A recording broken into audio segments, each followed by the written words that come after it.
நீங்க பேரு தான் சிறுத்தை புலி, நான் மனுஷன்தான் கட்சி அது அப்படின்னு அந்த மாதிரி ஒரு சம்பவங்கள்லாம் இருக்குது. பேரை கேட்டாலே சும்மா அது உங்களுக்கு நிறைய பேர் பாத்தீங்கன்னா தலைவர் சொல்லுவாரு, ஆனா அவங்க பேரளவுல வச்சுக்குவாங்க, கெசட்ல வைக்க மாட்டாங்க. ஆனா கெஜெட்லயே நான் வந்து வச்சிருக்கேன். அதனால பலம் இருந்து பலவீனம் இருந்துச்சு.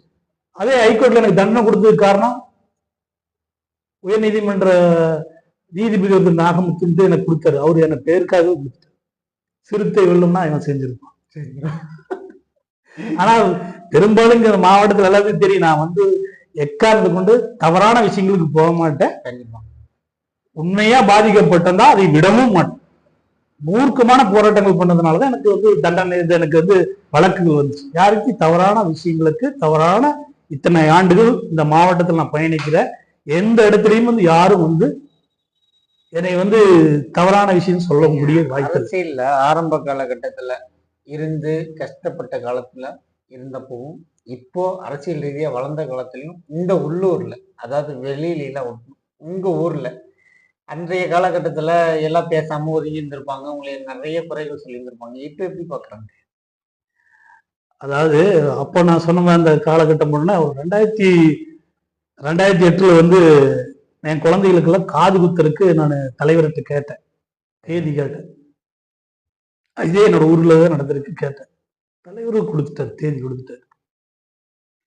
2008 மே மாசம் 31 அண்ணன் சொல்றீங்க? ஆமா, தலைவர். அதுக்கு முன்னாடி பாத்தீங்கன்னா எங்களோட என்னோட உறவினர்கள், என்னுடைய சொந்த பந்தங்களா இருந்தாலும் சரி, நண்பர்களா இருந்தாலும் சரி, என்னை வந்து அவங்கள சோத்துக்கு வழி இல்லாத, சாப்பிட்றதுக்கு வழி பார்க்க மாட்டேங்கிறான், பிழைக்கிறதுக்கு வழி இல்லாத அவன் பாட்டுக்கு சுத்திட்டு இருக்கிறான், அவன் ஒரு இதை என்னை ரொம்ப இழிவான மனப்போக்குல பார்த்தாங்க. என்னுடைய அவங்க பார்வையை என்னை வந்து இழிவாத்தான் இருக்கும்.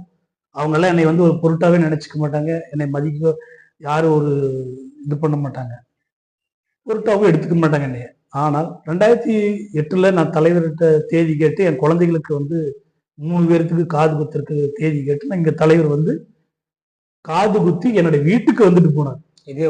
இதே ஊர்ல வீட்டுக்கு வந்துட்டு காது குத்திட்டு என் குழந்தைகளை மடியில உட்கார வச்சு காது குத்திட்டு மிகப்பெரிய வாகன அணிவகுப்போட வந்து மிக பிரம்மாண்டமா மக்கள் எழுச்சியோட வந்துட்டு போனங்காட்டி, அவர் போனதுக்கு அப்புறம் பாத்தீங்கன்னா அதெல்லாம் பார்த்து பிரமிச்ச என்னுடைய ஊர்ல சொந்த பந்தங்கள் எல்லாருமே, இவர் எங்க அண்ணன் தான், இவர் எங்க சித்தப்பா தான், எங்க மாமா பையன் தான், அண்ணன் தான், உறவுகள் வந்து என் நண்பர் தான், என் ஃப்ரெண்டு தானே. எனக்கு அதுக்கப்புறம் மிகப்பெரிய என்னை வந்து என்னைய பொருட்டை எடுத்துக்காதவங்க எல்லாம் கூட என்னை வந்து எல்லாருமே எடுத்துட்டாங்க. எனக்கு வந்து என் ஊர்லயும் என்னை சுட்டு வட்டாரத்துலயும் வந்து எல்லாருமே வந்து என்னைய இதா வலியும் வேதனையும் கொடுத்த பேச்சுக்கள் வலிமையும் மாற்றங்கள், அந்த மாற்றங்கள் நடந்தது. அது வந்து மிகப்பெரிய ஒரு மாற்றங்கள் இருந்துச்சு. தலைவர் என்னுடைய வீட்டுக்கு வந்துட்டு போனதுல என் குழந்தைகளுக்குள்ள காது குத்திட்டு போனோன்னா, ஏன்னா அது அடுத்த ஆண்டு அவர் வந்து எம்டிஆர், அரசியல்ல நாங்க வளர்ச்சி அடைந்ததுல அதை மக்கள் பாக்குறாங்க. அதனால வந்து எல்லாருமே எங்க மேல என்னுடைய பார்வை மாறிச்சு, மக்கள்கிட்ட இருந்த பார்வை. அதுக்கு முன்னாடி இழிவா பேசுவாங்க, அதெல்லாம் சோத்துக்கு வழி இல்லாத அலைஞ்சிட்டு போய் பொழப்பு பாடுற வேலை பாடுறேன்னு சொன்னவங்க மாற்றங்கள் வந்துச்சு. அரசியல் சமூக ரீதியாக போராடுறான் அப்படிங்கிறது என் மேல ஒரு நல்ல அபிப்பிராயத்தை அவங்கள்ட்ட வந்துச்சு. ஏன்னா அவங்கள சொல்லி குறையில்லை, காரணம் என்ன, அவங்களும் அந்த நிலையில இருக்கிறாங்க, எல்லாரும் வறுமையில இருக்கிறாங்க, போலீஸ் அடிக்கடி வந்து தொந்தரவு பண்ண என்ன சொல்லுவாங்க, ஆமா என்னை விலகி திருப்பாங்க, அவனை யாருன்னே தெரியாது. இன்னைக்கு நான் தலைவர் வந்துட்டு போனது, அவர் எங்க மச்சான், எங்க மாமா, எங்க சித்தப்பா, எங்க அண்ணன், ஏதாவது பிரச்சனைன்னா தலைவர் மூலமா அந்த மாற்றங்கள் நடந்தது. கட்சி நம்மளுக்கு உதவி செய்வாங்க, வராங்க, எங்களுக்கு நல்லது கிட்டதுன்னா தலைமை வருது பிடிக்கிறாங்கன்னு அந்த மாற்றங்கள் நடந்தது. அது மாற்றங்கள் நடந்தது. அது நீங்க கேட்கற மாதிரி ஒரு மாற்றத்தை உருவாக்கணும். இன்னைக்கு வந்து இந்த மாவட்டம் முழுவதும் மட்டுமல்ல, தமிழ்நாடு முழுவதும் இத்தனை ஆண்டுகள் நான் பயணிச்சதுல பெரிய அளவுல நம்ம ஒரு தொடர்பு இந்த கட்சியில நான் இருக்கேன். இன்னைக்கு உள்ளூருக்குள்ளாரே ஒரு நல்லபடியா எல்லாரும் நல்ல ஒரு தலைவர் வந்துட்டு போனதுல இருந்து ஒரு நல்ல மாற்றம். அதுக்கப்புறம் வந்துட்டு போயிருக்கிறாரு, அதுக்கப்புறம் வந்துட்டு போயிருக்கிறாரு. என்னுடைய தம்பியோட திருமணத்துக்கும் வந்துட்டு போயிருக்கிறாரு. இதெல்லாம் வந்து ஒரு மாற்றங்கள் இருந்துச்சு. இன்னைக்கு வந்து பாத்தீங்கன்னா உங்களுக்கு வந்து ரெண்டாவது ஈரோடு மாவட்டத்துல பெரும்பகுதி நான் தலைவரை கூட்டிட்டு போயிட்டேன் எல்லா இடத்துக்கும். நேரில் வந்திருக்காரு. ஆமா, இங்கிருந்து மொடக்குறிச்சி, ஈரோடு, நம்ம கோபிச்செட்டிப்பாளையம், சத்தியமங்கலம், பவானி சாகர் பெருமளவுல வந்து தலைவரை வந்து இந்த மாவட்டம் முழுக்கும் நான் கொண்டு என்னுடைய நான் பொறுப்பாளராக இருக்கும்போது கொடியேற்று நிகழ்ச்சிக்கு அதிகமாக தலைவரை நான் கொண்டு போனதில் என்னுடைய பங்களிப்பு தலைவர் என்னோட பயணிச்சிருக்கிறார். நான் கூட்டிட்டு போயிருக்கேன். அதுல ஒரு மிகப்பெரிய எனக்கு ஒரு எல்லா விஷயங்களையும் நான் வந்து ஒரு முன்னோடியா இருந்திருக்கிறேன். கட்சியினுடைய போராட்டங்களா இருந்தாலும் சரி, ஆர்ப்பாட்டங்களா இருந்தாலும் சரி, அல்லது நிர்வாக வேலைகளா இருந்தாலும் சரி, எல்லாத்துலயும் நம்ம முன்னோடிகளா இருந்து களப்பணி செஞ்சு ஒரு மிகப்பெரிய ஒரு திருப்தி. கண்டிப்பாங்க. இப்போ உங்கள்ட்ட வந்து பாத்தீங்கன்னா வாழ்க்கையோட அனுபவங்கள் நிறைய இருக்கு. கொஞ்சம் நெஞ்சம்லாம் இல்லை. அதாவது ஒரு ஒரு சாதாரண, அதாவது உங்க குடும்பத்தோட யாரும் அரசியல் இல்லை பின்புலம். நீங்க ஒருத்தராவே தனிப்பட்ட முறையிலேயே முயற்சி எடுத்து வரீங்க படிப்படியா. உங்களை யாரும் அரசியலுக்கு நீங்க போங்கன்னு சொல்லி உங்களுக்கு செலவுக்கு கொடுக்கறதோ, உங்களை கூட்டிட்டு போறதோ வரதோ எதுவுமே இல்லை. நீங்களா கத்துக்கிட்டு நீங்களா போனோம். அம்மா அது எங்க தலைவரே சொல்லி கத்துக்கிட்டு சொன்னதுதான். அதாவது நீ மக்கள்கிட்ட போ, மக்கள் உனக்கு அரசியல் கத்துக் கொடுப்பாங்க. நான் வந்து எனக்கு வந்து எங்க அப்பாவோ எங்க அம்மாவோ அல்லது என்ன சார்ந்தவங்க குடும்பத்தை சார்ந்தவங்களே பெரிய அரசியல் பின்பலங்களும் எங்களுக்கெல்லாம் கிடையாது. முழுக்க முழுக்க தலைவர் என்ன சொல்றாரு, தலைவருடைய கொள்கை என்ன, தலைவர் சொல்றதை நம்ம நடைமுறைப்படுத்தணும்.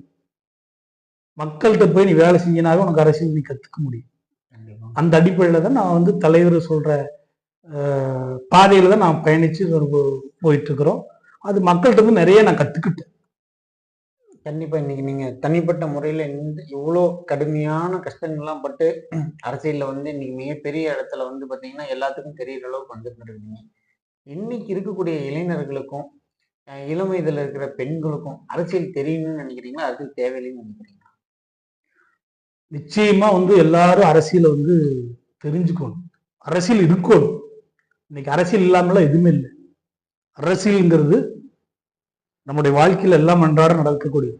இந்த மக்கள் வந்து பாத்தீங்கன்னா ஒடுக்கப்பட்ட மக்கள், அது எந்த சமுதாயமா இருந்தாலும் சரி, ஒடுக்கப்பட்ட மக்கள். அந்த ஒடுக்கப்பட்ட மக்கள் அன்றாடம் கூலி வேலைக்கு போயிட்டு கூலி வேலை செஞ்சுட்டு அவன் வந்து அவங்களுடைய நிலைப்பாட்டில் இருந்துட்டு இருக்கிறாங்க. அவங்க இன்னைக்கு சம்பாதிக்கிறோமா சாப்பிட்றோமா இந்த நிலைப்பாட்டில் இருக்கிறாங்க.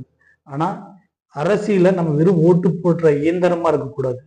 அரசியல் நம்ம ஓட்டு போட்டா இன்னைக்கு என்ன நம்ம அரசியல் இருக்கும் பொழுது நம்மளுடைய கிராமத்துக்கு நம்ம என்ன நல்லது செய்ய முடியும், அடிப்படை வசதிகள் செய்ய முடியும். அரசியல் இல்லாம எதுவுமே கிடையாது. அதனால அரசியல வந்து எல்லாருமே வந்து புரிதல் இருக்கணும், அரசியலை தெரிஞ்சுக்கணும், அரசியல இருக்கணும். ஏன்னா எவ்வளவு படிச்சு எந்த இடத்துக்கு எந்த ஜாப்புக்கு போனாலும் அந்த இடத்துல ஒரு ஆளுமையில வந்து அரசியல்ல தான் இருக்கு. எவ்வளவு பெரிய ஜாப்பா இருந்தாலும் மேல ஒரு அரசியல் பின்புலம் இல்லாம எதுவுமே இல்லை. அந்த கட்டத்துல இருக்கும்போது நீங்க நிறைய பேர் வந்து பாத்தீங்கன்னா படிப்பு மட்டும்தான் அப்படின்ட்டு இருக்கிறாங்கல்ல, அவங்களுக்கு என்ன சொல்லுவாங்க? அது அது பாத்தீங்கன்னா சிறு வயசுல இருந்தே பாத்தீங்கன்னா கல்வியை மட்டுமே அதுதான் உயர்த்தும். ஆனா அதுதான் உயர்த்தும். கல்வியில வரும்பொழுதுதான் நீங்க படிச்சா மட்டும்தான் நாம எல்லா மிகப்பெரிய ஒரு இடத்துல உட்கார முடியும், அதிகாரத்துல நம்ம உட்கார முடியும். அந்த நோக்கத்துல அவங்க பயணிக்கிறது, கல்வியில பயணிக்கிறாங்க. ஆனா நடைமுறை அரசியலையும் அவங்களுக்கு தெரிஞ்சுக்கணும். நடைமுறை அரசியலும் தெரிஞ்சுக்கணும். கல்விதான் நம்ம உயர்ந்த இடத்துல உட்கார முடியும், அதிகாரத்துல வந்து நம்ம உட்கார முடியும். அந்த அதிகாரத்துல உட்கார்ந்த ஏழைகளுக்கு மற்ற மக்களுக்கு செய்ய முடியும். அதனால அது கல்வி நமக்கு முக்கியம். கல்வி முக்கியம், அரசியலும் அதோட கத்துக்கணும். ஆமா. மேற்கொண்டு வேற ஏதாவது, அதாவது இன்னைக்கு வந்து பாத்தீங்கன்னா ஒரு வேலைக்கு போற இடமாகட்டும், மற்ற பிரகாரம் வேலை கிடைக்கிறதாகட்டும், இன்றைய இளைஞர்கள்லாம் வந்து பாத்தீங்கன்னா அந்த காலத்துல இருந்த மாதிரி ஒரு சுயதொழில் யாரும் கத்துக்கிறது இல்லை. ஒரு ஒரு ஜாப்பையே நோக்கி ஓடிட்டு இருக்கிறாங்க. அதனால வந்து பாத்தீங்கன்னா இன்னைக்கு வேலை வாய்ப்புகள் நிறைய இல்லாம இருக்குது. நிறைய பேர் கஷ்டப்பட்டுட்டு இருக்கிறாங்க. இளைஞர்கள் வந்து அந்த அளவுக்கு சம்பாதிக்கிறதுல ஈடுபாடு காட்டாம இருக்கிறாங்க. அதுக்கு அவங்களுக்கு என்ன சொல்ல வரீங்க? இது சின்ன ஒரு இது நீங்க பாக்குறீங்க தானே, நான் சொல்ல வேண்டாம், உங்களுக்கு இது தெரியுதா இல்லைங்களா? கண்டிப்பா.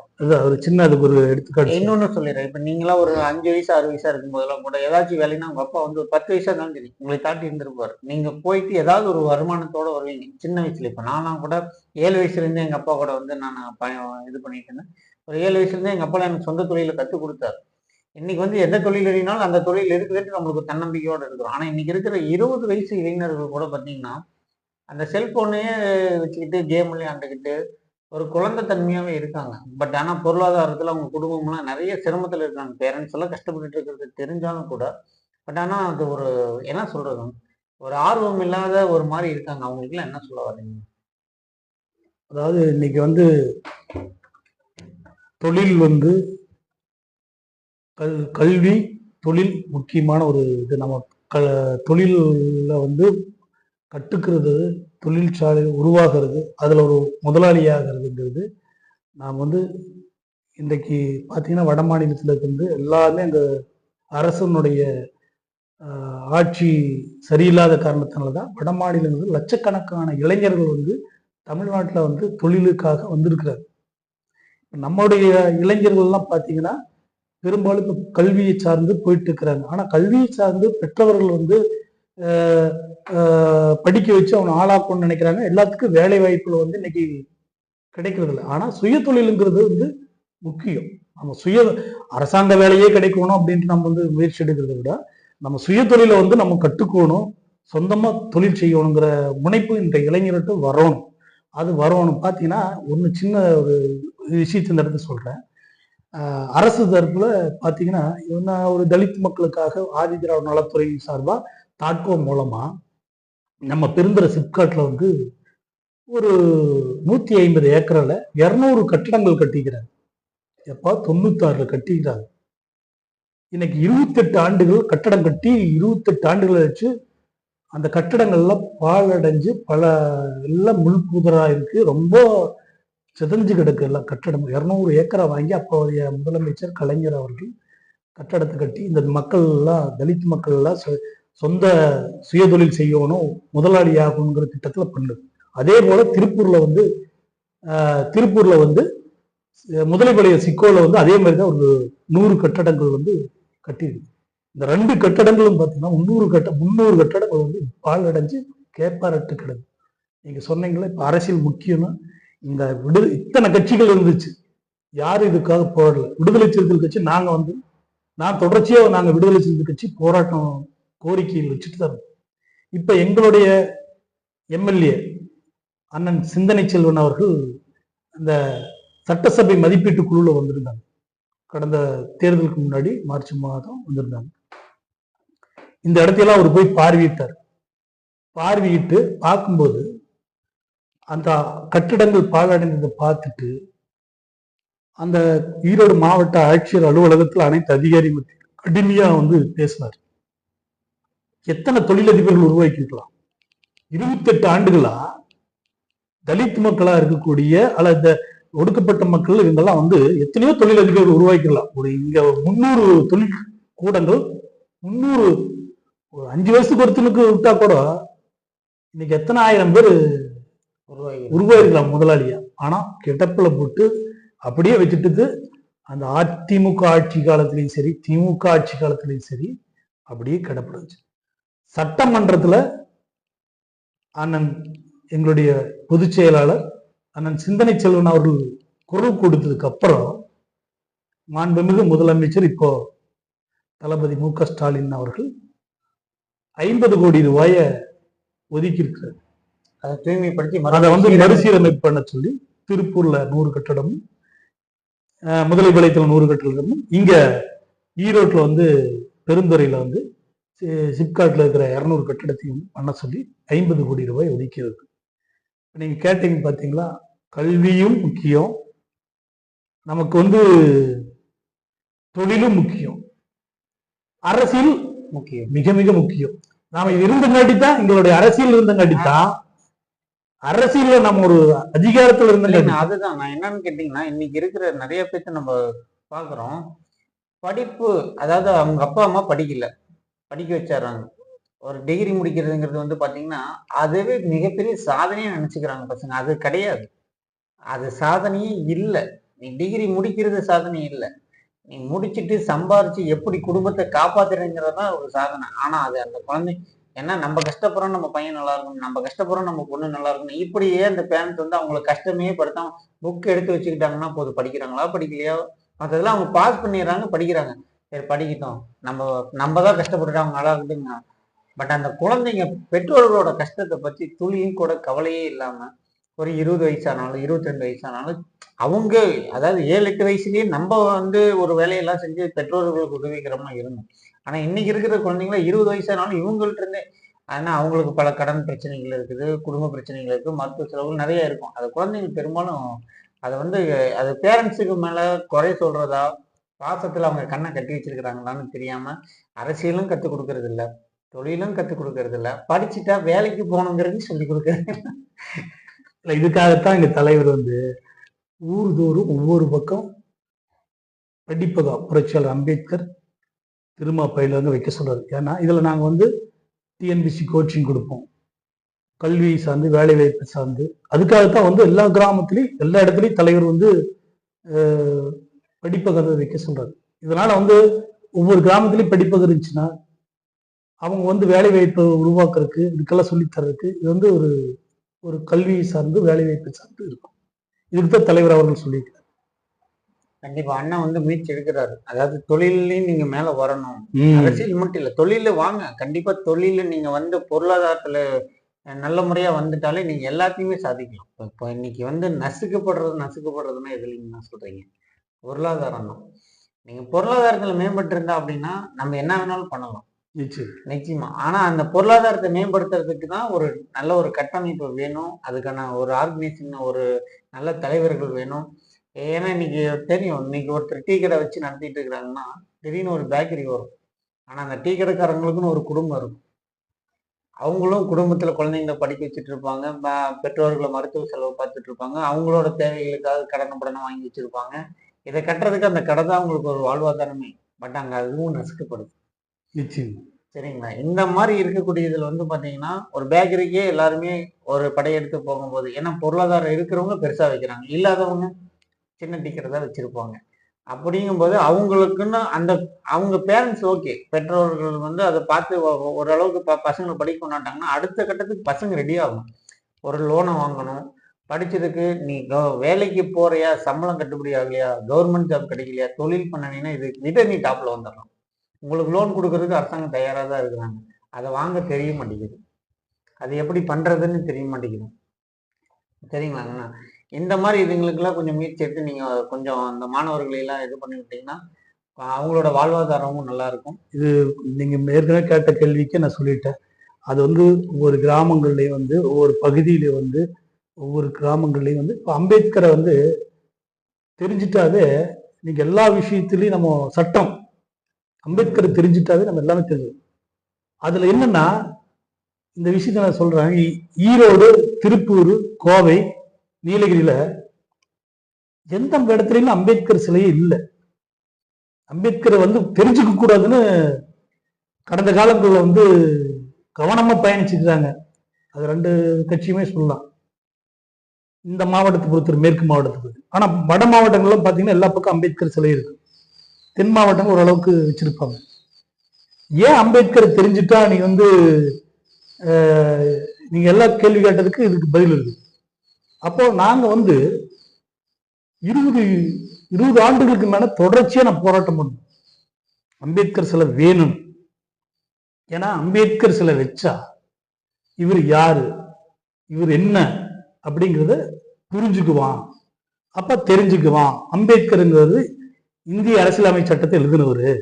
அவரும் இவ்வளோ படிப்புல படிக்கும்போது இவ்வளவு இன்னல்கள், சாதிய தீண்டாமைகள், வன்கொடுமைகளை சந்திச்சு சட்ட ரீதியா ஜனநாயக ரீதியா வந்தவர், படிச்சு இந்திய அரசு சட்டத்தை எழுதினவர் அப்படிங்கிற ஒரு விஷயத்தை தெரிஞ்சுக்குவான். ஏன்னா இவங்கெல்லாம் என்ன நினைக்கிறாங்க, இவங்கெல்லாம் வந்து ஓட்டு போடுறதாகவும் கொடி பிடிக்கிறதுக்கும் கோஷம் போடுறதுக்கும் போஸ்ட் ஓட்டுறதுக்கு தான் பயன்படுத்திருந்தாங்க. அப்ப அம்பேத்கர் சிலையை இங்க முதல்ல வைக்கணுங்கிறது எதுக்காக வச்சோம்னா அந்த சிலையை வச்சாவே விழிப்புணர்வு ஆயிரும். இதை தடுக்க நினைச்சாங்க மேற்கு மாவட்டத்தில் இருக்க எல்லாமே, எல்லா கட்சியிலும் சேர்ந்து தடுத்தாங்க. நாங்க 20 ஆண்டுகளுக்கு மேல தொடர்ச்சியா போட்டோம் போராட்டம். இங்க எல்லா மாவட்டத்தில் எல்லா பக்கம் அம்பேத்கர் சிலை வச்சு பல கட்டத்துல போராட்டம் பண்ணிட்டேன். ஒரு கட்டத்துல ஈரோடு மாவட்ட ஆட்சியர் அலுவலகத்துக்குள்ள வைக்கிறேன்னு சொல்லிட்டேன். தேதி அறிவிச்சு உங்களுக்கு தெரியும். சுத்தி ஒரு 200 போலீஸை போட்டு வச்சுட்டாங்க. பெரிய ஒரு போராட்டம் நடந்து என் வீட்டுல எல்லாம் போலீஸ் வந்து சர்ச் பண்ணாங்க இங்க சிலை வச்சிருக்கிறேன்னு. அதே போல பல அந்த அம்பேத்கர் சிலை போற என் மேல வழக்கும் போட்டிருக்கிறாங்க. அப்ப இது என்னன்னா, அந்த ஒடுக்கப்பட்ட மக்கள், சாதாரண மக்கள் கல்வியே ஒரு தலைவன் எந்த வழியோ அந்த தலைவனுடைய வழியை பின்பற்றினால் நான் முன்னேற முடியும். இன்னைக்கு நான் வந்து ஒண்ணுமே தெரியாதவன், ஒண்ணுமே விஷயமே இருந்தது எனக்கு என்னன்னே தெரியாது. நான் ஒரு ரசிகர் பண்ற விசில் அடிச்சாங்க கொஞ்சம் மாதிரி ரசிகனா இருந்துட்டு இருந்தவன், இன்னைக்கு தலைவர் திருமாவளவனுடைய, தலைவர் எழுச்சி தமிழருடைய, இரண்டாம் புரட்சியாளருடைய கொள்கையை நான் ஏற்றதுனால நான் நிறைய விஷயங்களை அனுபவபூர்வமா கத்துக்கிட்டேன். உலகம் என்ன, நல்ல விஷயங்கள் செய்யணும், மக்களுக்கு நம்ம எப்படி செய்யணுங்கிறது முழு கவனமா பயணிக்கிறோம். இது மாதிரிதான் அந்த தலைவர் இன்னைக்கு இந்திய அளவுல தலைவர் திருமாவளவனுடைய நடவடிக்கைகளும் செயலும் எல்லா தரப்பு மக்களும் பாராட்டு அளவுல இருக்குல்ல. அப்ப அந்த தலைவர் கீழே நான் வரும்பொழுது நான் வந்து சரியான தமிழ்நாட்டுல பாதி இளைஞர்களோட ஒரு வாழ்க்கை மாற்றத்துக்கு அவர் ஒரு முக்கிய காரணம். அப்போ அந்த தலைவரை தலைவனா ஏத்துக்கிட்டாரு. கண்டிப்பா. யார? அம்பேத்கர் தலைவரை ஏற்று என்னுடைய தலைவர் எழுச்சி தமிழர், இரண்டாம் புரட்சியாளர், அவரை நாங்க தலைவரை ஏத்துக்கிட்டோம். அப்போ நாம அந்த தலைவருடைய வழியில பயணிக்கணும்னா அம்பேத்கருடைய பயணங்கள். அப்ப அம்பேத்கர் சிலை ஊர்தோறும் படிப்பகம் விற்கும் போதுதான் அங்க அம்பேத்கர் யாரு, அம்பேத்கர் என்ன, அவர் என்ன பண்ணிருக்கான்னு சில ஆய்வு பண்ணுவான், படிப்பு ஆரம்பிப்பான். அப்போ இந்த சமூகம் மாற்றத்துக்கு உருவாகிறதுக்கு மிகப்பெரிய காரணமாக அந்த தலைவர்கள் இருக்கும். சாதிய உண்மை எங்களுக்கு தூண்டி கொடுக்கல, சாதி பெருமை பேச சொல்லி என் தலைவர் சொல்லல, ஜாதிக்கு எதிராக சண்டை போட சொல்லல, எங்களுக்கு சமத்துவத்தை சொல்லி கொடுத்திருக்கிறாரு, மனித நேயத்தை சொல்லி கொடுத்திருக்கிறாரு. மனித நேயத்துக்காக போராடு, அதனால நீ எத்தனை வழக்குகள் வந்தாலும் சரி, எத்தனை உன்னை அடக்குமுறைகள் ஆனாலும் சரி, உன் மேல எத்தனை அடக்குமுறைகள் வந்தாலும் சரி, உனக்கு சிறை வாழ்க்கை அனுபவிச்சாலும் சரி, நாம் அதெல்லாம் தாங்கிக்கிட்டு இந்த மக்களுக்காக அர்ப்பணிக்கணும். அதுக்குத்தான் சொல்றாரு, இந்த தலைமுறை தியாக தலைமுறை, அடுத்த தலைமுறை நாடாளும் தலைமுறை. அது எங்க தலைவர் சொன்னதுனாலதான் நம்ம இந்த தியாகம், நம்மளோட போராட்டம்னா தியாகம் தான். தியாகம் ஆமா, தியாகம் தான். இப்ப நீங்க போராடுறது எல்லாமே நீங்க ஒரு வாழ்க்கையில வந்து ஒரு தியாகம் தான். கண்டிப்பா வரக்கூடிய சமுதாயம் வரக்கூடிய சன்னதிகள் வந்து நல்லா இருப்பாங்க. இன்னைக்கு நாங்க பேஸ்மெண்ட்டும் போட்டு வச்சாங்க, நாளைக்கு வந்து அந்த சமூகம் ஒரு 20 ஆண்டுகளுக்கு முன்னாடி இருந்தது இப்ப நிறைய மாறி இருக்கு. உங்களோட போராட்டங்கள் இதெல்லாம் வந்து பல மாற்றங்களை கொண்டாந்துருக்குது. நிஜமே சொல்ல போனா இன்னைக்கு எவ்வளவு விஷயங்கள்லாம் வந்து இன்னைக்கு ஏதாச்சும் ஒன்றுனாலே ஒரு மக்கள் வந்து வேண்டாம் இவங்க வந்துருவாங்க, அதனால நம்ம எதுக்கு வம்பு அப்படிங்கிற மாதிரிலாம் போற அளவுக்கு இன்னைக்கு ஒரு பெரிய மாற்றத்தை கொண்டாந்துருக்குதுங்க. நிஜமே நீ வரக்கூடிய காலங்கள்லையும் அது அந்த வரக்கூடிய காலங்களில் இளைஞர்களுக்கு வந்து அந்த தொழில் ரீதியா மட்டும் ஒரு பயிற்சி கொடுக்கறதுக்கான இது பண்ணி, குறிப்பா பெற்றோர்களுக்கு பயிற்சி கொடுங்க. இளைஞர்களுக்கு பசங்களுக்கு இல்லை, பசங்க பாவம்னு சொல்லியே வேலை செய்ய விடாம அவங்கள சோம்பேறி ஆக்கிட்டு இருக்காங்க. அது தவறான ஒரு இது. கண்டிப்பா பசங்களா இருந்தாலும் பொண்ணுங்களா இருந்தாலும் உழைக்க கத்துக்கணும், வேலை செய்ய கத்துக்கணும்.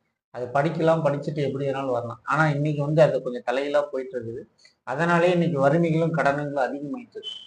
கடன் அதிகமாகுது, கடன் கட்ட முடியாம வறுமை அதிகமாகுது. அவங்களால வாய் பேச முடியாம ஊமையாயிடுறாங்க சில இடத்துல. இன்னைக்கு கடனாலதான் நிறைய பேர் வந்து ஊமையா இருக்கிறாங்க. ஒரு போராட்ட காலத்திலயோ ஒரு இது பண்ண முடியாத இருக்கிறதுக்கு காரணம் கடன். நிறைய இடத்துல தற்கொலைகள் நிறைய நடந்துட்டு இருக்கு. இப்ப கூட ஈரோட்டுல கூட ஒரு குடும்பமே 2 பொண்ணு அவங்க அம்மா விஷம் கொடுத்து கொண்டுட்டு அவங்களும் தற்கொலை பண்ணி இறந்துட்டாங்க. கருங்கல்படத்துல கேள்விப்பட்டிருப்பீங்க, நீங்க ஒரு பாய். இதுல தவறான செயல். காரணம் என்னன்னா உழைக்க கற்றுக் கொடுக்காம இருக்கிறது தான். அதனால கண்டிப்பா சமுதாயத்துக்காக நிறைய போராடிட்டு இருக்கிறீங்க, எவ்வளவு விஷயங்கள் செஞ்சிருக்கீங்க. உங்க வரலாறு கேட்கும்போது நம்மளுக்கே பிரமிக்குது. அதே அதுதான் சொல்றேன். அதை வழிநடத்தக்கூடிய தலைவர்கள் சரியா இருக்கணும். நம்ம பின்பற்றக்கூடிய தலைவர்கள் வந்து நமக்கு சாதி வெறுப்பை உருவாக்க கூடாது. நமக்கு நம்ம பின்பற்றக்கூடிய தலைவர்கள் நமக்கு எதிரானவன், சாதி ஆதிக்கத்தை மதவெறியை தூண்டக்கூடியவர்கள் பின்னாடி போறதை விட இந்த மாதிரி நல்ல அம்பேத்கர் வழியில, தலைவர் எழுச்சி தமிழருடைய வழியில விடுதலை சிறுத்தை நான் பயணிச்சுட்டு இருக்கிறோம். நாங்க லட்சக்கணக்கான பேர் இன்னைக்கு எல்லா சமுதாயம் அவருடைய பின்னாடி வந்துட்டு இருக்கிறாங்க. அதுக்காகத்தான் நாங்க ஈரோட்டுல வந்து தொடர்ச்சியா போராட்டம் பண்ணி அம்பேத்கர் சிலைய மாண்புமிகு முதலமைச்சர் மு.க. ஸ்டாலின் அவர்கள் திறந்து வைத்தார். அதுக்கு முழு ஒத்துழைப்போடு நம்மளுடைய அமைச்சர் ஐயா முத்துசாமி அவர்கள் அவருடைய சொந்த செலவுல சிலையை அமைத்து கொடுத்தார். இதெல்லாம் தடையை மீறி தான் நாங்க ஒரு தொடர் போராட்டத்தினுடைய விளைவு அந்த ஒற்றுமை, அந்த எல்லாரும் ஒண்ணு சேர்ந்து பண்ணோம். நல்ல தலைவர் நிச்சயமா அந்த நல்ல தலைவரை இன்னைக்கு வந்து மேற்கு மாவட்டத்துல முதல் சிலையை வச்சிருக்கோம். இது மாதிரி ஒவ்வொரு மாவட்டங்கள்லயும் ஒவ்வொரு பகுதியிலையும் சிலைகள் வந்தாவே நல்ல விஷயங்களை, சட்டத்தை படிப்பாங்க, கல்வியை கற்றுக்குவாங்க, வேலை வாய்ப்பு உருவாவதற்கான அந்த தலைவருடைய பின்பற்றினாவே நல்ல விஷயங்கள். நீங்க ஒரு சாதி சங்கத்தினுடைய தலைவர் பின்னாடி போனா என்ன சொல்லுவாங்க? அவன் நமக்கு எதிரானவன், இந்த சாதி இந்த கட்சிக்காரன் நமக்கு எதிரானவன், இந்த சாதிக்காரன் நமக்கு எதிரானவன். ஆனா இந்திய அரசியலமைப்பு சட்டத்தில் எழுதின தலைவர் பின்னாடி அவருடைய வழியில போற விடுதலை சிறுத்தைகள் நாங்க வந்து எந்த சாதிக்கு எதிரானவர்கள் இல்லை, எந்த மதத்துக்கு எதிரானவர்கள் இல்லை, எல்லாத்தையும் ஒற்றுமைக்காக இன்றைக்கு போறதுனாலதான் இன்னைக்கு 4 எம்எல்ஏகளை பெற்றிருக்கிறோம், தனி சின்னத்துல 2 எம்பிகளை பெற்றிருக்கிறோம். எங்களுடைய வளர்ச்சி அங்குலம் அங்குலமாக இருந்தாலும் ஆணித்தனமாக ஆழமாக வளர்ந்து கொண்டிருக்கிறது. ஓகேங்கண்ணா, நிகழ்ச்சியோட இறுதிக்கு வந்துட்டோம். சுருக்கமா ஒரு ரொம்ப சுருக்கமா ஏதாவது மக்களுக்கு தெரியப்படுத்துறதுன்னா சொல்லிடுங்க. நிகழ்ச்சியோட நிறைவு பண்ணிட்டோம். என்ன சொல்ல வரீங்க கடைசியா? அதாவது இது வந்து என்னுடைய சொந்த விஷயமா நீங்க கேட்டதுனால, அரசியல் ரீதியா கேட்டதுனால என்னுடைய கருத்துக்களை சொல்லிக்கிறேன். அதாவது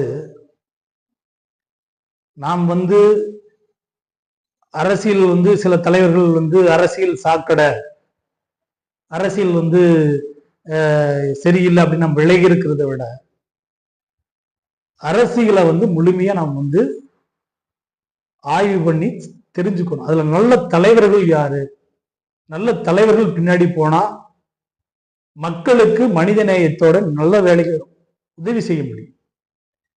சாதிக்கு அப்பாற்பட்டு சாதி ஒழிக்கணும். ஏன்னா மனிதனை பிளவுபடுத்துறது பார்த்தீங்கன்னா சாதி தான்.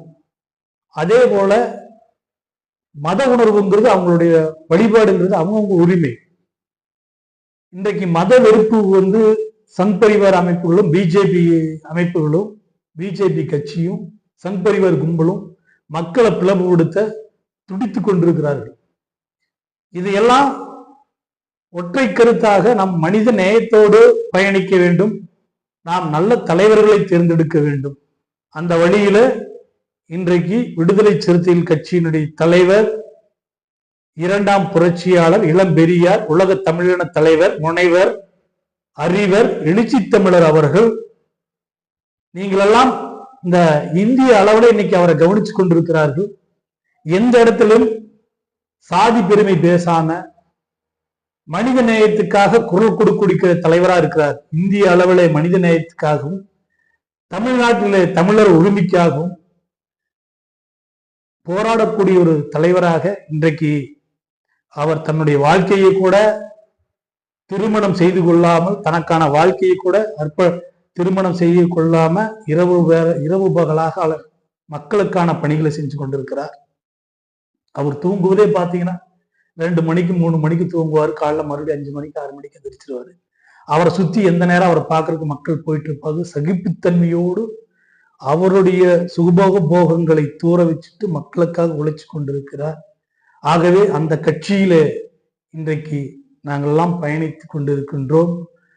ஆகவே அனைவரும் அந்த கட்சியை உன்னிப்பாக அவருடைய கொள்கைகளை நீங்கள்லாம் பார்க்க வேண்டும், அவருடைய தலைமையை ஏற்க வேண்டும். விடுதலை சிறுத்தைகள் கட்சி இன்றைக்கு கூட பாத்தீங்கன்னா அவருக்கு 62வது பிறந்த நாள், தமிழர் எழுச்சி நாள் வருகிறது, ஆகஸ்ட் 17.